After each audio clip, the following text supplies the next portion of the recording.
চামড়া বেচা কিনা কমের পিছনে কারণ আছে। কারণটা হলো অ্যাকচুয়ালি ইন্টারন্যাশনাল মার্কেটে বাইরে বাজারটা খুবই মন্দা। ইন্টারন্যাশনাল মার্কেট মন্দা।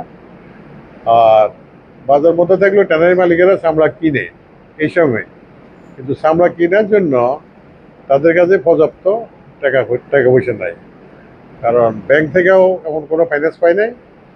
আর সবচেয়ে দুঃখের ব্যাপার হলো প্রত্যেক বছরে ক্যাশ সাবসিডি টাকাটা যেটা নগদ সহায়তা দেয়, এটা ট্যানারি মালিকদেরকে ঈদের আগে দেয়, কোরবানি ঈদের আগে।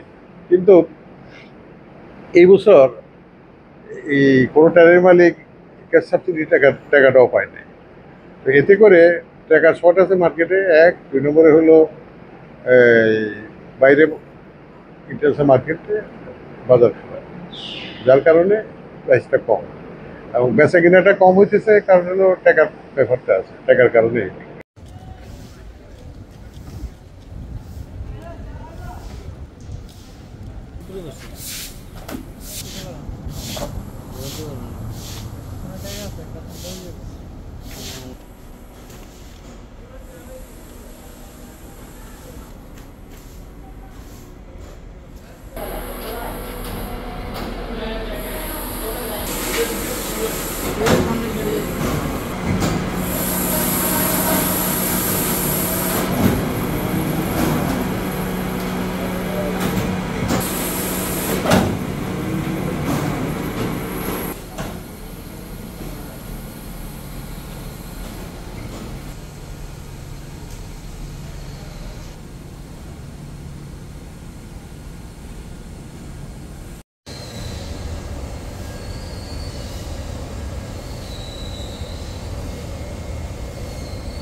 এই মুহূর্তে শুধু চামড়া বিক্রি করতেছি, শুধু চায়না বেসিস মার্কেটগুলোতে বিক্রি করতেছি।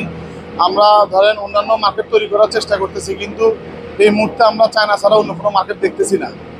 তো আমার কাছে মনে হচ্ছে যে যদি সরকার যদি একটা নতুন মার্কেট তৈরি করে দিতে পারে আমাদের জন্য, যেমন চায়না ছাড়া অন্যান্য যে দেশগুলো আছে ওই দেশগুলোর সাথে যদি আলোচনা করে যে আমাদের চামড়াগুলো রপ্তানির ব্যাপারে কতটুকু তারা সাহায্য সহযোগিতা করতে পারবে, আমার মনে হয় যদি সরকারিভাবে যদি নতুন মার্কেট তৈরি করা যায় তাহলে আমার মনে হয় চামড়া আমরা আরো বেশি দামে বিক্রি করতে পারবো। না থাকার কারণে ওয়ার্ল্ড মার্কেটে আমাদের বাংলাদেশের চামড়ার চাহিদা কম।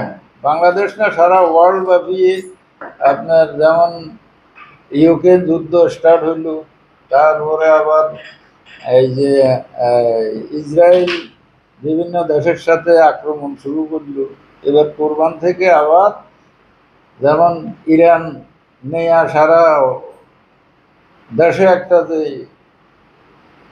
সৃষ্টি হইল, তো এতে করে যায় আমাদের কাঁচা চামড়ার মার্কেট আরও নামছে। খরিদ্দার যারা আমাদের থেকে মাল কিনতো তারাও ভয় পেয়ে গেছে, মাল যদি তৃতীয় বিশ্বযুদ্ধ বা এইভাবে একটা স্টার্ট হয় তাহলে তো সবে যাবে। একেবারে মেইন কোরবানি সিজন বেড়ায়।